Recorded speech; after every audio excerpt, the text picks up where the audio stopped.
Hello, campers. Grab your marshmallows and gather around the true crime campfire. We're your camp counselors. I'm Katie. And I'm Whitney. And we're here to tell you a true story that is way stranger than fiction.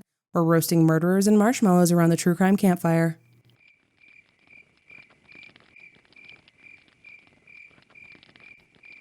It's not unusual or unhealthy to go a little wild when you're young, to just go looking for a good time with little thought for the consequences. It's just how human beings are made. But if you're like that your whole life, relentlessly looking out for your own pleasures and barely aware of the damage you cause along the way, you're likely to land yourself and everyone around you in a whole mess of trouble. This is Never Enough: The Crimes of Susan Grund.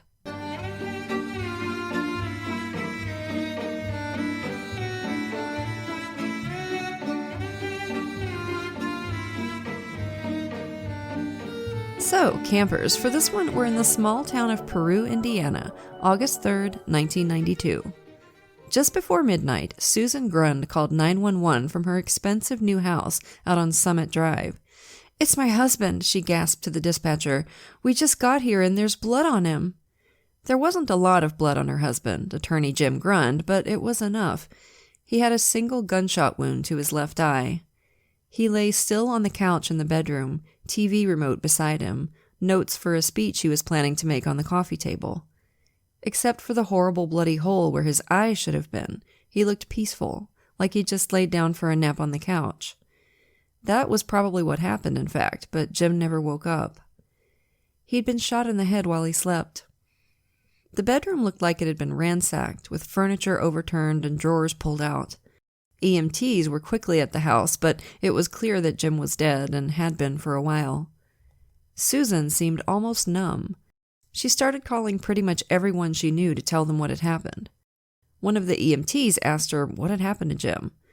"This place is a mess," Susan snapped back, evidently upset by all the clutter left behind by the apparent intruder. "I don't know what happened." The first police officers at the scene called for State Police investigator Bob Brinson as soon as they realized they had an apparent homicide on their hands. When he got there, one of the EMTs pointed out to Brinson a single 9mm shell casing on the carpeted floor of the bedroom. On the edge of the open-top drawer of Jim's dresser was a sexy photograph of Susan Grund in lingerie, held in place by a belt partially across the top of it. 4 other similar pictures were on the floor, all lying face up. Brinson reckoned the odds of a belt coincidentally falling across that first photo to hold it in place like that were about infinity to 1. The picture had been deliberately placed so it would be found. There was no sign of forced entry, and Susan's sister Darlene, who lived nearby and had arrived before the police, told Brinson the garage door had been closed and locked when she'd arrived. So how had the killer gotten in? Susan was sniffling and dabbing at her eyes with a handkerchief. Brinson looked at her closely, but he couldn't see any actual tears. 3 hours after calling 911, Susan managed to get in touch with a lawyer friend of hers, who advised her to stop helping the police and tell Darlene to do the same. And that can probably be filed under decent legal advice that looks suspicious as hell at the moment. Darlene was just baffled when her sister told her to stop answering the cops' questions and shrugged it off. Here's the thing. You should get a lawyer when talking to the police, 100%. No argument there. But 3 hours after your husband's dead, that's a little suspicious. And I know we're hypocrites, get a lawyer no matter what. But we always talk about looking at cases holistically rather than piece by piece. It's possible this is the only suspicious thing that happens, right? Oh, yeah. I'm sure she's golden. The Grund family were prominent in Peru with generation after generation of attorneys. Jim had previously been a prosecutor in the 80s, and his best friend was a sergeant in the Peru PD. All this meant the crime scene on Summit Drive was soon swarming. The county prosecutor was there, a circuit court judge, a whole posse of cops, too many people for investigator Brinson's liking. Some of the bigwigs started trying to tell people what to do, and a couple of the cops openly talked about who they thought had shot Jim. All this threatened to start the investigation off in chaos and create headaches for Brinson and any eventual prosecution. So Brinson herded everybody who wasn't necessary off the property, determined to approach this investigation with the unbiased eye of an outsider. No one in Peru who'd known Jim Grund could have had that distance. Pretty much all of them thought they knew who'd killed Jim as soon as they found out he was dead. His pretty young wife, Susan. Sue Ann Sanders was born in 1958 and not into a happy family. She had 6 brothers and sisters, all crammed into a rundown house along with their mother and an alcoholic father who was both physically and sexually abusive. She grew into a bright kid who cared way too much what other people thought about her and her family. She'd go around to her friends' places rather than invite them over because she was embarrassed by her family and their house. Every week or so, she'd make herself a new dress, then tell her friends at school her mom had bought it for her. By the time she started high school, Sue Ann was a cute, charismatic girl and never had to try hard to get a date. She got her first semi-serious boyfriend when she was 15, a guy named Chip Grote. That is a great name, Chip Grote. The Grotes owned a local truck stop and were well off, at least compared to Sue Ann's family. When she had a massive fight with her family after another encounter with her creepy drunk dad, Chip's family let Sue Ann move in, or Susan, as she soon started calling herself. Understandably, she wanted a new identity to distance herself from her awful childhood. Turns out, switching from just dating to living together is not great for teenage romance, and pretty soon Chip and Susan broke up, which meant she was out on her ass. She couldn't imagine going back home, so Susan drifted about 20 miles south to Kokomo. With about 50,000 people, this was the big city compared to Peru. She got a job as a waitress, and one night she went to see a hard rock band called Mannequin. We don't know much about Mannequin, but this was 1975, so just picture whatever combination of leather, spandex, and high-shine hair products you can think of, and you'll probably nail it. One of the dudes in the band was Ronnie Lovell, and when Susan laid eyes on him, it was pretty much lust at first sight. After their set, Susan threw herself at Ronnie like a bug splatting onto a windshield, and in no time at all, they were doing it in the alley behind the club. Ooh boy, classy. Pretty standard for an F-list musician in the 70s. True. Susan told friends about the encounter in excruciating detail, a habit that would stay with her for the rest of her life. If you went to bed with Susan, every single one of her friends would know exactly what happened there. She'd draw you a diagram of the dimensions of your penis if you wanted. Even if you didn't want. Just like Dick Notebook, remember? What a wild case. Her friends teased her, called her a groupie, which Susan did not like at all. She could be intensely charismatic, but that charisma didn't really include a sense of humor, especially when the joke was on her. Just a couple weeks after their first romantic moment behind the dumpster, Susan and Ronnie got married. Married! She was like right out of high school. He was 22. They moved into a tiny apartment they could barely pay for with Susan's waitressing and Mannequin's gigs at local bars and high school dances. What do you think, y'all? Are these two crazy kids gonna make it? Susan wanted all of Ronnie's attention, which was tough on her because so did Ronnie. He'd spend long minutes in front of the mirror combing his beautiful long brown hair. Two narcissists together generally creates the kind of relationship that should have a biohazard sign stamped onto it, especially when both of them have a pretty lax idea of fidelity. And this may shock you about a musician who we first met when he banged a girl against a wall literally within minutes of meeting her, but Ronnie liked to screw around and didn't see much reason to change his ways just because he had a ring on his finger. Sometimes when Susan showed up at a gig unexpectedly, she'd catch her new hubs making out with somebody else. Susan had a kind of old-school idea of justice, so she started slamming ass all over Kokomo herself. This slow-motion train wreck of a marriage crawled a little further down the tracks when Ronnie moved back with Susan to his hometown of Oklahoma City. He worked construction all day while Susan got a job at the apartment complex they lived in. Living practically next door to them was a handsome young trucker named Gary Campbell, and pretty soon, while Ronnie was out pounding and nailing all day, Susan was doing much the same thing with the neighbor dude. When Ronnie caught her coming out of Gary's place and confronted her, Susan just walked in and started packing. She'd already made up her mind. Ronnie was out, Gary was in. Which was quite a surprise for Gary, who'd really just wanted a casual hookup and now found himself with a pushy girlfriend moving herself in without really asking first. And oh yeah, she was pregnant with his kid too. Casual sex and no birth control is not a great combo, Gare. Bless your heart. After a quick divorce from Ronnie, Susan and Gary got married in 1979, and their son Jacob was born not long after. Susan's romances followed a pattern. Intense attachment and lots of wild sex at the start, followed almost inevitably by the guys getting kinda sick of her bullshit. But that first phase was so great that by the time the second phase rolled around, they were often already married. What Susan wanted was the excitement of a new romance, if romance is the word, and if she wasn't getting it at home, she had no compunction about looking for it elsewhere. She cheated on every man she was with, and bragged to her friends about her affairs and about how many guys said she gave them the best sex they'd ever had. Given who Susan was, there's every chance she was just making that up, but I guess it depends on what they're into. Susan had a lot of relationships, but it's from her time with Gary Campbell that we get some of the gory details of her sex life.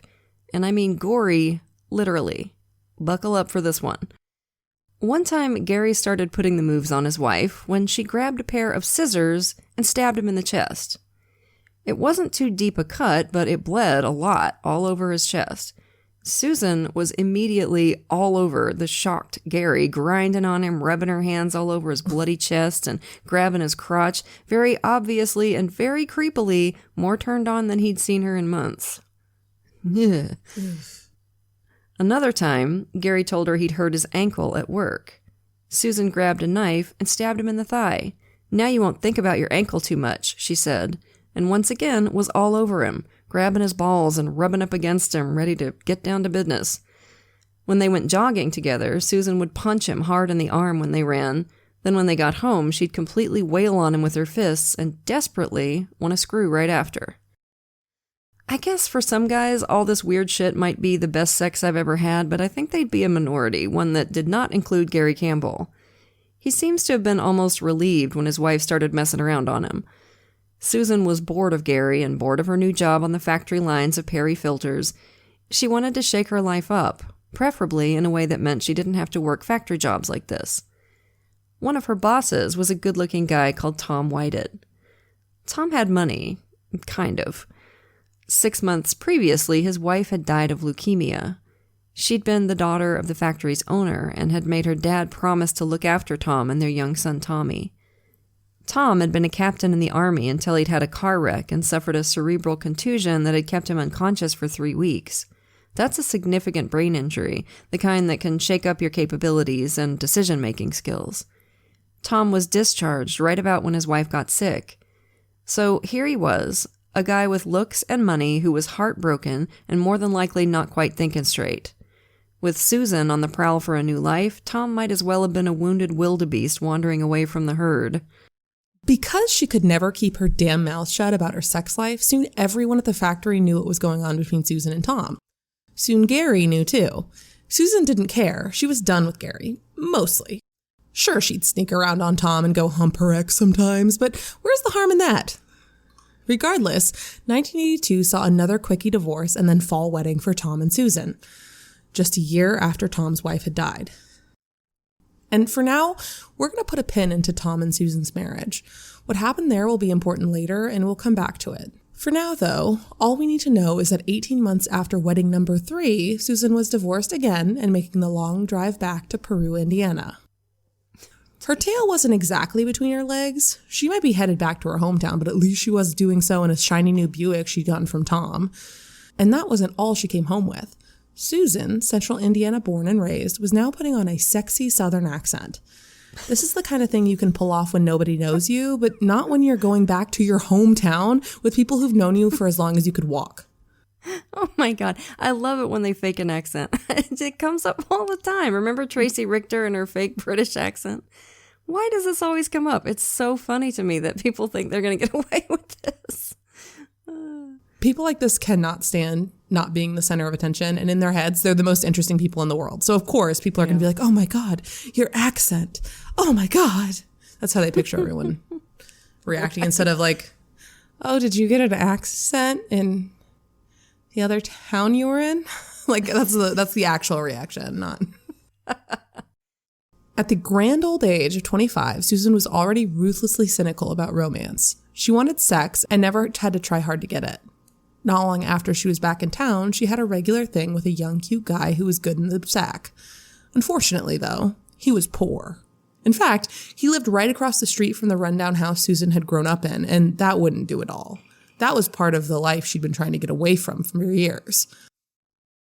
Her marriage to Tom Whitehead had taught her that she wanted money and that she could get it by getting a ring on her finger. So when a friend offered to set her up on a blind date with Jim Grund, Susan was all in. The Grunds were a famous family in Peru. High flyers, as much creme de la creme as you could get in small-town Indiana. Jim was 14 years older than Susan. He'd always been a bright kid and also studious and serious up until he was about 15, when he made a sincere New Year's resolution to get out and have more fun. That's so cute. Just imagine, so cute. I imagine he was wearing like suits to school, and then like on New Year's Day he loosened up his tie and said, "I'm going to get out more and have fun." He followed up on that. He liked to drink, he liked girls, he liked sports, he loved to fly small planes and take his buddies out on long fishing trips in the wilderness. He breezed through college and law school and was the youngest ever member of his county bar association. He followed in his father's footsteps, serving as county prosecutor for a few years before he and his dad started sharing a law office on Main Street. Jim had a reputation for being tough as nails in the courtroom and a friendly, sociable guy out of it. He'd gotten married in college, but by the time he was set up with Susan, he'd been divorced for a few years and had a daughter in college and a son in high school. Jim also liked a good prank. His good friend Gary Nichols once had a birthday party at Shanty Malone's, a bar Jim was part owner of, and the highlight of the party was going to be a stripper bursting out of a cake. Jim had set it up so that the lady coming out of the cake was actually Gary's ex-wife. That's a pretty good prank. Like that's good one. I think I've had a nightmare like that. Gary and Susan didn't know each other, but they shared a mutual friend, and together they arranged the blind date between Susan and Jim. For Gary, this was a revenge prank. See, he'd told Jim that Susan was cute and smart and fun, but had neglected to mention one thing, that she was 8 months pregnant with Tom White's kid. But Jim took Susan's unexpected bump in his stride, and the two of them got on like gangbusters. They were both smart and charismatic. Jim was 39, confident and successful, a fully grown-ass man, really the first that Susan had ever been involved with. And Susan, like she always did at the start of a relationship, turned on the full force of her megawatt charisma and her sex appeal. Just a few weeks after meeting Jim, she complained to her sister, "Darlene, what am I going to do? Both Jim and Rick want to marry me." Rick was the hot young stud who lived across the street from Susan's mother. "But which one do you love?" Darlene asked her. Susan said, "I love Rick, but I don't want to be poor. What would you do?" Darlene told her she'd marry for love. "Huh. Yeah, but I don't want to be poor, so I'm going to marry Jim," Susan said. Jesus. Darlene wasn't surprised. She also knew that Susan hadn't been asking her advice at all. She was just bragging about having two men wanting to marry her. That exchange, by the way, like the other quotes in this story, is from Deadly Seduction by Wensley Clarkson, which has a ton more detail on this case if you're interested. Susan was nervous about introducing Jim to her extended and kind of redneck family at Thanksgiving. During his time as county prosecutor, Jim had in fact gone after a few of her siblings and cousins. But although he was from Peru's elite, Jim was no snob. He was straightforward and friendly. Her family liked him. Susan's introduction to Jim's parents was initially a lot more awkward because Jim went into their house ahead of her and with his expression deadly serious and kind of embarrassed, told them he had a brand new girlfriend and she was already pregnant. Congratulations? His mom said before Jim started cracking up. "Don't worry, it's not mine," he said. Right after Thanksgiving, Susan's daughter Tanel was born. 6 weeks later, Jim and Susan took the baby with them on a Florida vacation.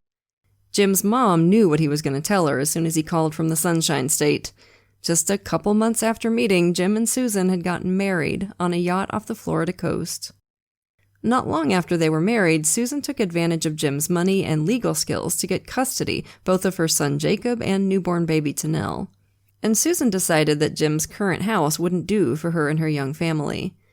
It was a perfectly lovely 3-bedroom place, but Susan talked Jim into buying some land out on Summit Drive and letting her build the soulless McMansion of her dreams. Jim actually had a reputation as kind of a tightwad, but not when it came to Susan. She got whatever she wanted, at least in the early years, and bragged to her friends and family that she could wrap Jim around her finger by blowing his mind in bed. Whenever they went out, she was always dressed to the sexy nines, with both she and Jim enjoying the attention she got. In fact, Susan was so fond of giving strangers a glimpse of bras or stocking tops from her vast collection of lingerie that it bordered on a fetish. I actually maybe more than bordered on. Mm-hmm. She seems like a bit of an exhibitionist. Yeah. Susan decorated the new house in all white paint, plush white carpet. If you took more than a few steps inside without taking off your shoes, she'd bark at you. Susan, who had grown up in chaos, hated clutter. She didn't even let anything be put on the shelves. The white walls were bare except for pictures of Susan. Man, is that ever a metaphor right there? In the bedroom was a huge $3,000 portrait of herself, completely in the buff. She took a ton of sexy Polaroids and insisted that Jim keep one of them, with Susan very nearly nude on display at his desk at work where everyone could see it. Yeah, she's an exhibitionist. She's getting off on that. It's like she knew men kept portraits of their wives at work but didn't really understand why. Surely it was to just show off their wives, and what better way to show off than in a bra and panties, right? God, what a nightmare. Like she's like manic pixie nightmare woman. That's what she is. I love the idea of the $3,000 portrait of her in the nude. That's the only thing on the wall in this white room. You walk in and it's just naked me. Well, wow. Imagine being her like kids and like you're in the house and you just see think about it. like a picture of your naked mom. That's weird. Her teenage son's bringing his friends over and they're like, oh, God. Yeah. And like, again, like there's nothing wrong with a naked body. Okay. I'm not saying that. But like these pictures were very obviously sexual. Like there's no like, oh, it's just a body. No, she was like busting it wide open. Like it was not subtle. I might have taken a few body pics myself. I'm not judging, but sure. $3,000 gigantic naked picture in like the living room is a little weird. It's a little weird. That's all I'm saying. It's what I've been saying from the beginning. This is a little weird, this whole thing. In 1986, Jim's 16-year-old son, David, came to stay with them in the new house. Did anyone's like internal alarm just start blaring? Just question. Yes. just a question. I don't know. Initially, he clashed with neat freak Susan because, being a 16-year-old boy, his room was always a mess. But David's main fights were with his dad. A big part of this was David being a teenage hormone bomb and Jim being unwilling to back down from any argument. I mean, he was a lawyer, but a lot of their fights were specifically about money. Jim relaxed his tight-fisted nature for Susan, but no one else. David's stepmom got a new house, new cars, and a monthly $2,000 allowance, but David got barely any allowance at all. Soon, Susan was playing peacemaker, but Jim and David fought so often and so fiercely that the kid soon moved back in with his mom.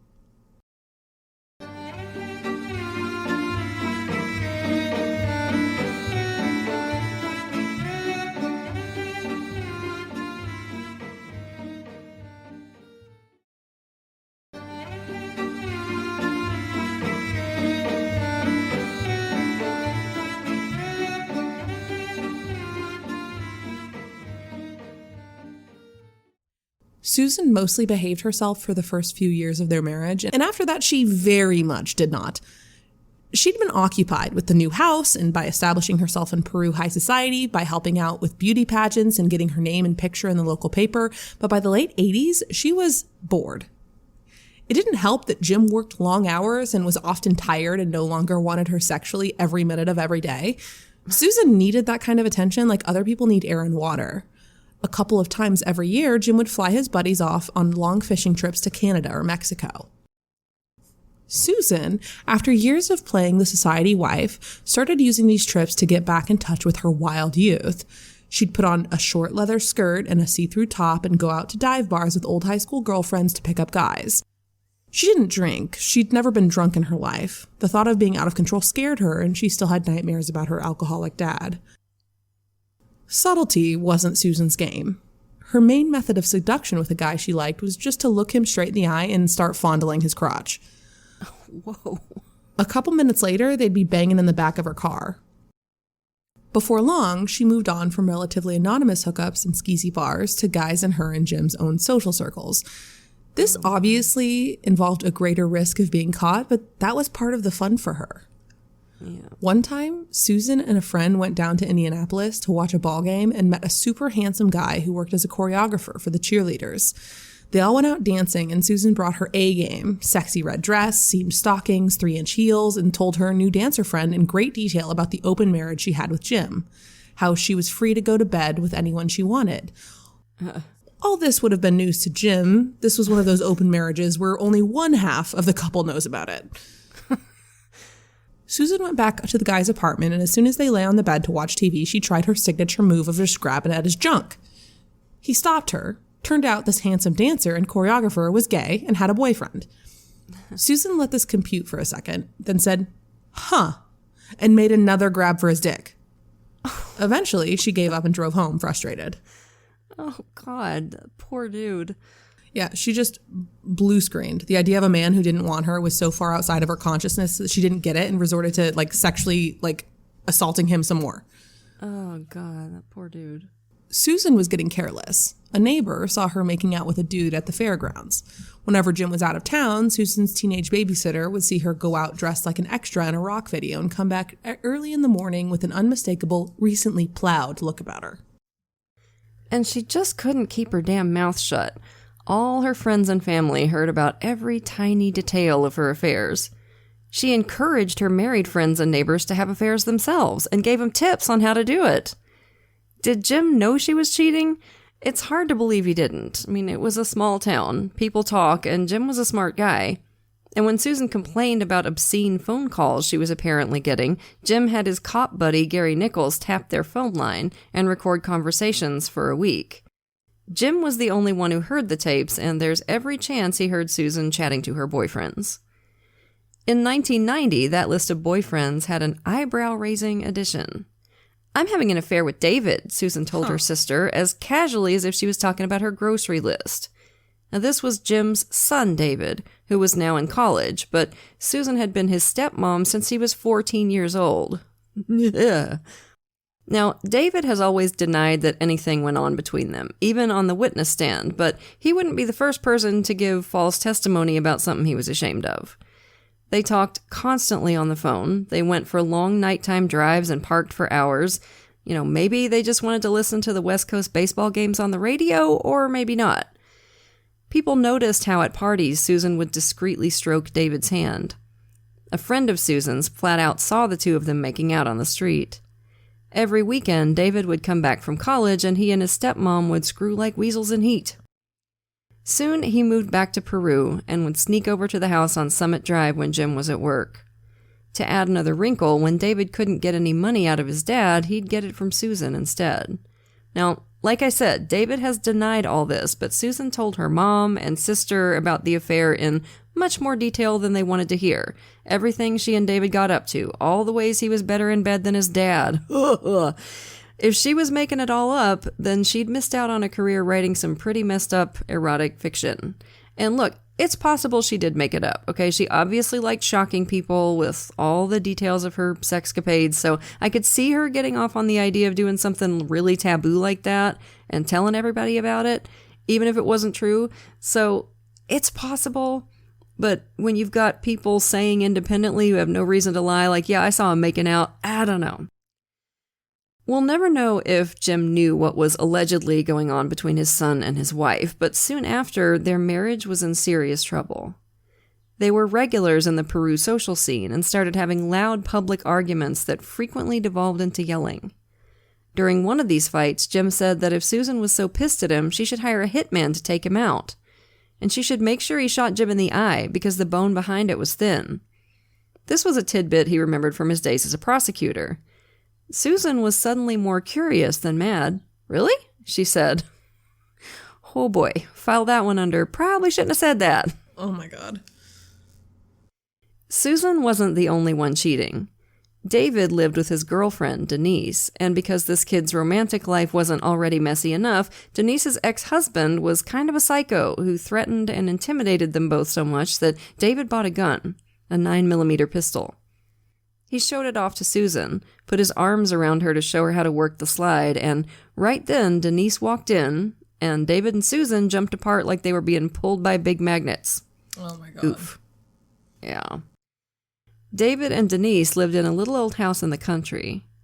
Before she left, Susan berated them for having a back door that was only secured with a shoestring and asked if the dog in the backyard would bark at strangers.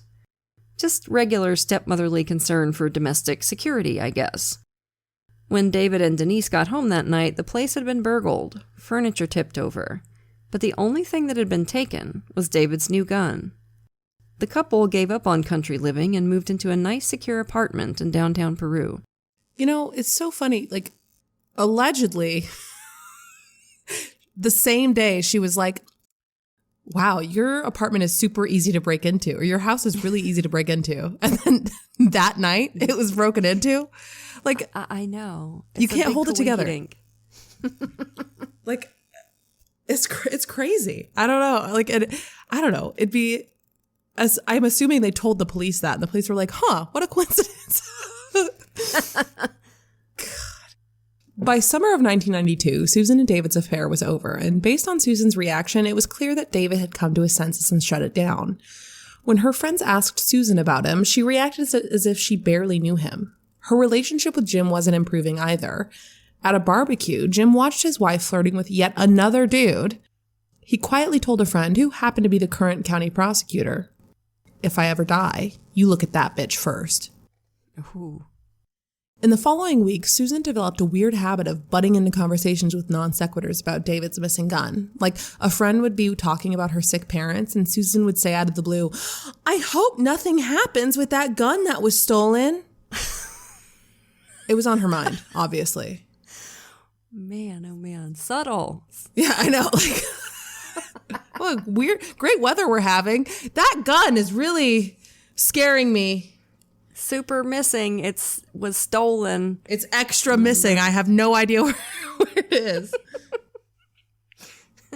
This wasn't surprising because after she'd stolen it, Susan had buried it in the garden just outside the house on Summit Drive. In July, after months of pressure from Susan, Jim agreed to have a new will drawn up. The new document included a raft of provisions that would benefit Susan and her kids if Jim died.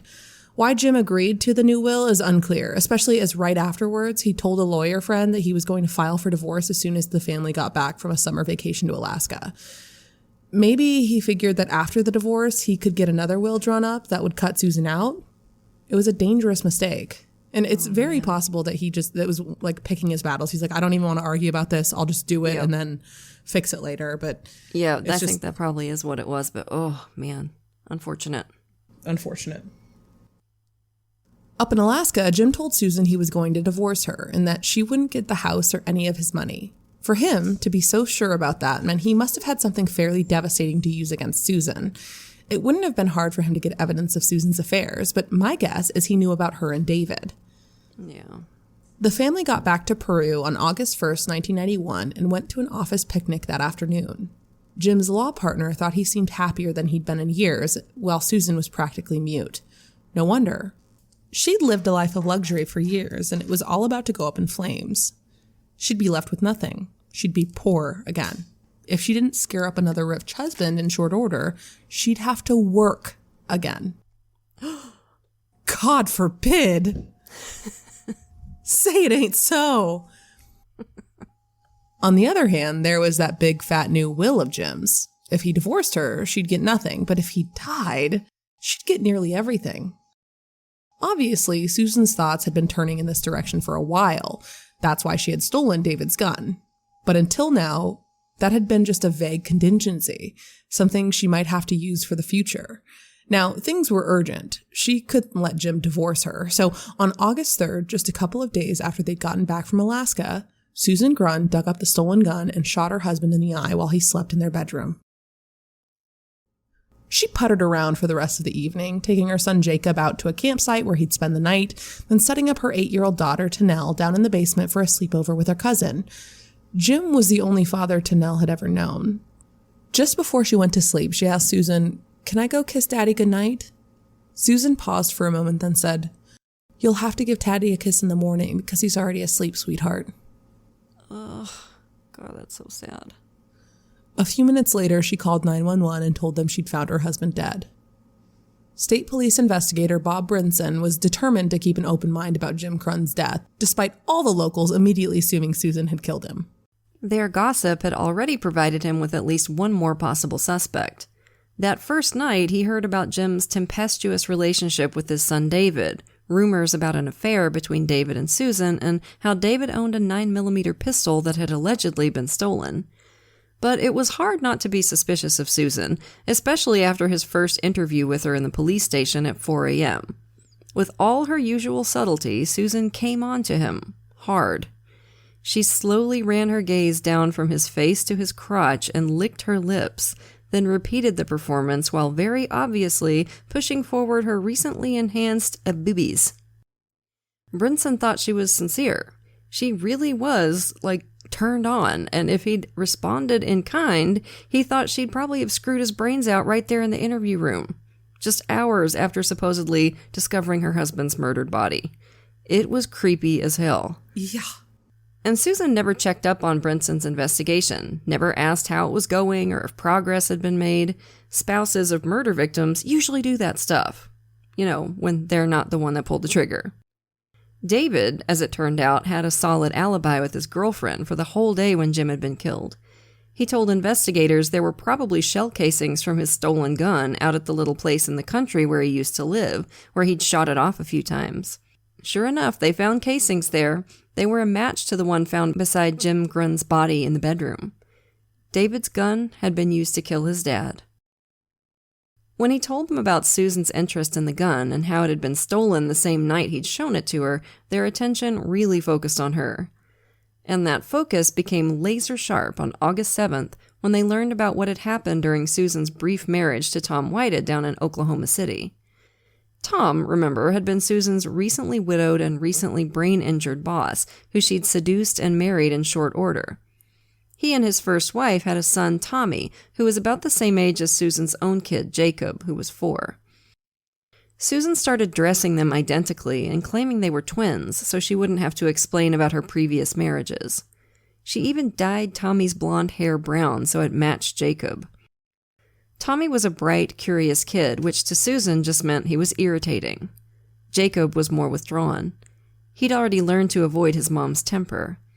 And a warning here, the next few minutes is going to include descriptions of child abuse, so skip ahead if you need to. Every afternoon, Susan would put on her leotard and watch Richard Simmons on the TV, following each step of his exercise routines, sweating to the oldies. And she wanted the boys to do it too. Apparently unaware that they were not just small adults and so started horsing around, they were 4 years old, she'd get super mad and start smacking Tommy around for not exercising properly. Another time, she made the boys take their old toys down to the garage so they could be thrown out and was furious when Tommy snuck down to retrieve his favorite Tonka truck. She spanked him hard for minutes, then grabbed the metal truck and started smashing it into his head. Not long after, when Tommy couldn't do the Simmons routine properly, Susan lifted him up and dropped him on his head.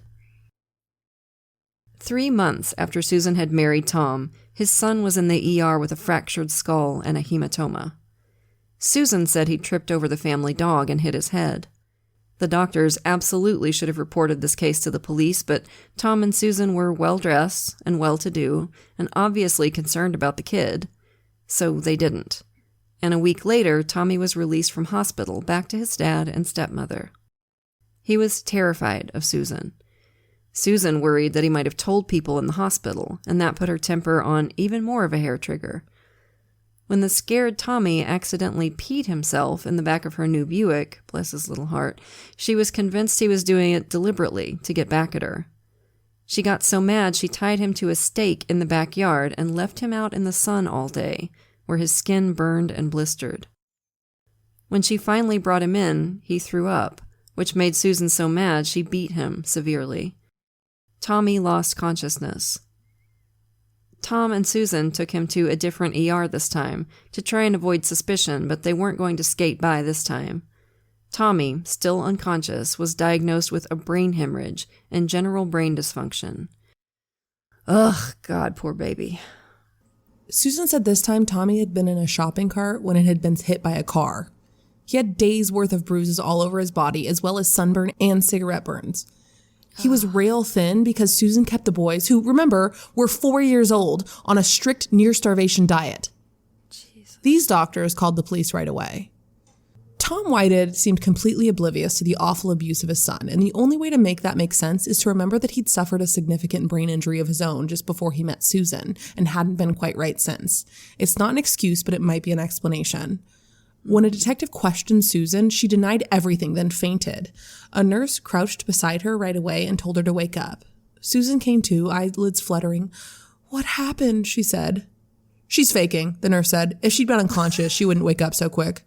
Nice. The detective asked little Jacob how his little brother had gotten hurt. "I don't know, but he gets hurt in the garage," was the kid's chilling reply. Susan was arrested and in quick succession lost custody of Jacob and was divorced by Tom.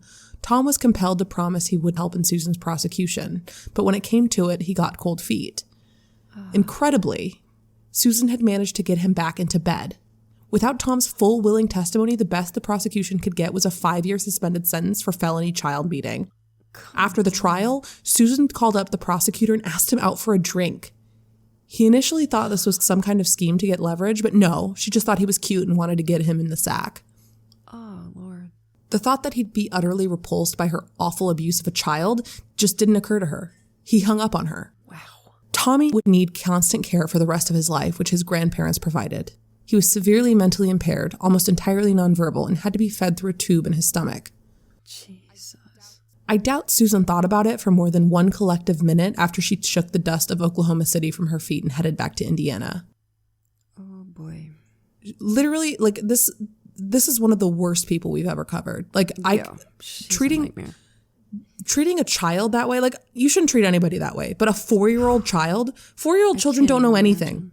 They're little idiots on purpose. You know what I mean? Little baby. They're just learning about the world around him. And she's the perfect example of a narcissistic mother who just uses the children as a prop. She wanted to have cute little kids that she could dress up and make do cute things. She'd be an influencer mom these days. Like, filming totally. her kids. A Ruby Frankie type. Yeah. Absolutely. Mm-hmm. Yeah. Probably minus the religion because she would be too. No. Yeah, too she's not interested sex in for all that. Yeah. But, yeah. What a scummy piece of shit. Yeah. That's rough. I hated reading that. As far as the Indiana investigators were concerned, somebody who could do all of that to a 4-year-old could absolutely kill her husband. They executed a search warrant on the house on Summit Drive, which freaked out Susan, who had moved with her mom to a relative's house in Vincennes, on the other side of Indianapolis, to escape all the attention in Peru. She called up her sister Darlene and said, "I want you to break back into the house and see if they found it." Darlene was shocked, then said, "No way. If Susan wanted the house broken into, she'd have to do it herself." So she went and picked Susan up. Way to take a stand, Darlene. Yeah, really stood up for yourself there. As they drove back, Susan said, "I want you to promise me something." Darlene had a sinking feeling that she knew just what Susan was going to tell her. "I don't make promises until I know what I'm promising," Darlene said. "I have to tell you something and you can't tell a soul," Susan said. "I shot Jimmy. It was supposed to be a murder-suicide." Uh-huh. Conveniently, there had only been one bullet in the gun and Susan couldn't figure out how to reload it, so she never got around to the second part of the supposed pact. Uh-huh. Convincing. Throughout the rest of the journey, Susan kept pestering Darlene to promise not to tell, which she eventually did. When they got to the house on Summit Drive, Darlene waited in the car while Susan let herself in. She came out a couple minutes later, clutching one of her daughter's teddy bears. The bear had a slit torn in its back. Susan had hidden the gun inside there after she'd shot Jim. Put it in her daughter's teddy bear. This bitch, I swear to God. They took the bear and the gun back to Vincennes and told their mom what was going on.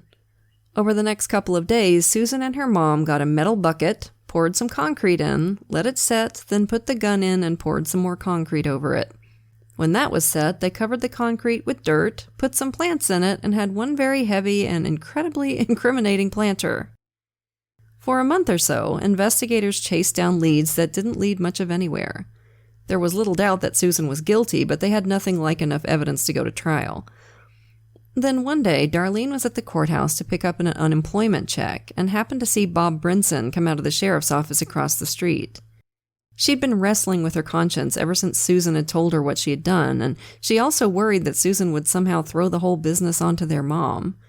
So she made her choice right then and there and hurried after Brinson, catching up with him just as he was about to get into his car. She told him everything she knew and agreed to testify against her sister. Investigators initially wanted even more evidence against Susan and convinced Darlene to wear a wire and go talk to her sister.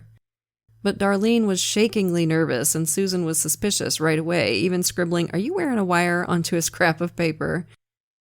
When Darlene brought up Susan's confession, Susan said loudly and clearly, "My God, Darlene, I never said anything like that to you at all. I don't understand why you're saying that."